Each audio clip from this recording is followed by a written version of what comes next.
Hey YouTube, Dread Joker here, and today, I'm always behind the times, and I'm not gonna review something just because it's trending for clickbait and stuff like that. So I'm just gonna tell it to you straight. I would never have picked one of these up initially during its first run, except I got this brand new for 14 bucks, except it didn't cost me a penny because I got it from a store I had a shit ton of store credit at. So, I technically got this free, which is why I'm reviewing it now. And because I personally would have never really gone after this line, except now, well, I was about 5 seconds from saying, you know what, I'm out. Then they announced the Strike Gundam, and I'm like, ah, fuck. Here we go. They're now fueling my addiction for the Strike Gundam. But to start off with that, and this was the baseline I used to get myself involved with this series at all. This is the Wing Gundam, and honestly, it's not a bad figure. It's not. Unfortunately, they have actually, I have to ask one question, Bandai. Do you not listen to the fans at all? Gundam Wing is the anime that cemented Gundam in the West. And the Wing Gundam is predominantly known for transforming, so why did you remove that feature? You have literally stripped away half of his identity. Wing Gundam is known for a few things. His very different color scheme. His BFG. His luxuriously large wings, and mammoth shield. He's also known for his transformation gimmick, but apparently you guys forgot that. Now, I'm going to say this because I own the old MSIA figure from like 2001. It ain't that hard to design. This section here just has to be able to turn 180. This section, which can turn 180, has to do so. You'd pop the hands off, which these come off anyways because interchangeable hands. Then you engineer a little thing back here that would mount it. The MSIA did this. The Master Grade does this. The High Grade does this. The fucking SD can do this. Well, some of them can.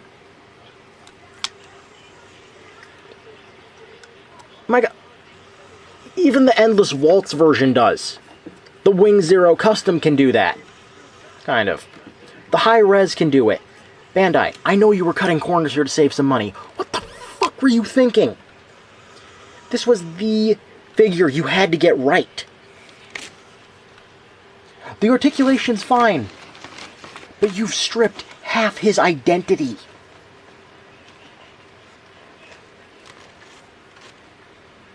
That'd be like Sazabi without his mono eye and his red paint job and the funnels. Or, I don't know, the ball. The ball without being, a ball. Being the spherical coffin is kind of that Mobile Suit's whole thing. Oops. I have a couple of these. I did not pay full price for them, which is the only reason I have them, by the way.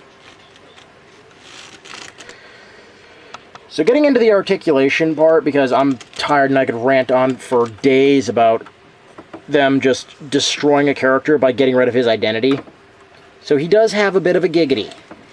Unfortunately, this neck makes absolutely no sense.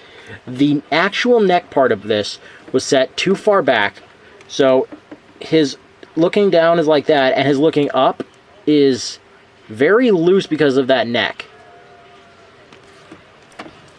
And yeah, that tag says I got it last year, and yeah, I did. This was one of the figures I messed around with on my desk for a while, but you know what? it shouldn't loosen up like that. If this is the price point, like $25, which is mid-range high grade to, like, low to mid-range high grade to extremely cheap end master grade, and by that I mean the Balverka, then why did you remove features? And on that topic, I gotta say, like, they did a decent enough job painting these, even though they are, I believe, made in China. Yep, made in China.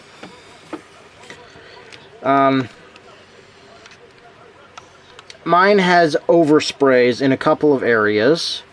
There's paint chipping in others, and this has been in its box most of the time when it wasn't on my desk. I kept the box on my desk, and it was just something I messed around with. The thrusters back here on the back, these ones are static. You've got movable wings here, which come disconnected in the box. So you don't even get his beam saber in this. So by default, the MSIA does more and has more. And the difference between the two is 18 to 19 years, depending on where you bought them. So, Bandai, we have another problem here.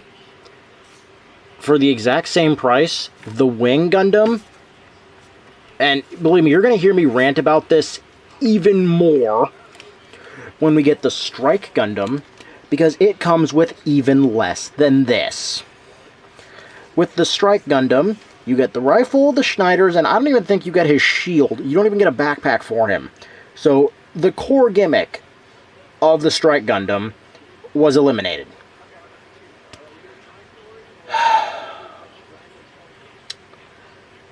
Bandai, are you intentionally sabotaging yourself here? I seriously have to ask this. Because you're shooting yourself in the foot constantly. You're winning battles in some areas, and then you're completely giving up in others. Like, the detailing is this thing's strong suit, but when you're designing something like this, and you're going to charge a premium for it, like 25 plus, depending on where you shop, could you at least panel line it for us? You give us all this detailing on the surface. And it's like, oh hey, look at all these lines it has. Yeah, look at all the lines it has. And without proper lighting, you won't really notice any of them. Because the wings are very nicely detailed. They are nice and stiff. I will give them credit on this. It's really good. Again, in some areas. They did get one thing right.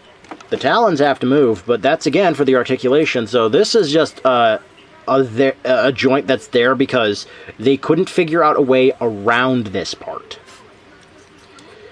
So getting that disconnected, because getting any accessories into these hands is a fucking nightmare. You've got one joint at the upper section and one joint at the lower section. Collectively, though, you get like maybe 100 degrees, 110, and that's all you're going to get. And that's across the line, because depending on how these forearms are made, this joint may or may not be blocked extensively. The shoulder pads are connected by ball joint to the upper part of the arm. That's great. It gets out of the way nice. The arms can, in fact, do a full 360. Hey, at least one area you did good on. The neck. The reason why this area is so bad is because the top ball joint is set too far back, and the bottom one is a ball joint, except that one's too far forward. You had a polycap you could look at for this. You had master grade neck joints you could look at for this. I can take 3 Legos and give you the joint you needed, but you couldn't figure it out. What the hell? The Vulcans on the chest. Again, if they're going to detail this thing, these parts needed to be gray or silver. So that's wrong, and considering they already have gray here and the whole rifle, which is also color inaccurate. We also get a bit of a bicep rotation. On this one, we get the best version of it. Ball jointed wrists, can do a full 360, but you can't really do anything once the shield is connected. Speaking of the shield, here it is. We've got a ball joint peg style thing here, which is really badly designed again. It does the job it needs to do. But unless you plug it into the arm and get it plugged in all the way, it refuses to line up. And when it's not lined up, the handguard does not hold anything. So it can't hold any weight there. Legs. Pretty paralyzed because instead of mounting like every other high grade they have ever designed, or even the old MSIA. Look, I'm going to give this thing one credit over the MSIA. On the MSIA, everything here was molded together with a piece of vinyl that went through everything. So this does technically have a little bit more. It can rotate here. Whoop-de-doo. You know why that's a whoop-de-doo?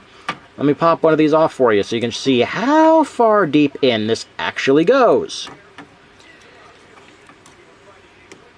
This peg is huge. And it's on what is basically a polycap. It's essentially a hexagonal polycap. And even with that piece going, look, you can't get it any further than 45 degrees. So this figure has like no movement outside of that. It's stupid. They figured out how to get the splits part working, but it's stupid that it goes further outwards than it does forwards. Gets even better because this joint can be reversed a little bit and it comes forward, which is unintentional. It's just the joint not working correctly. And even though you have all this clearance, that's all you're going to get out of the knee. Also, I do got to point out they actually did paint the tip of the shield, which is good on you. So even with all the joints you got, you're only going to get 90 out of the knees. Ankles, if we're comparing it to the high grade, it's got decent ankles. That's it.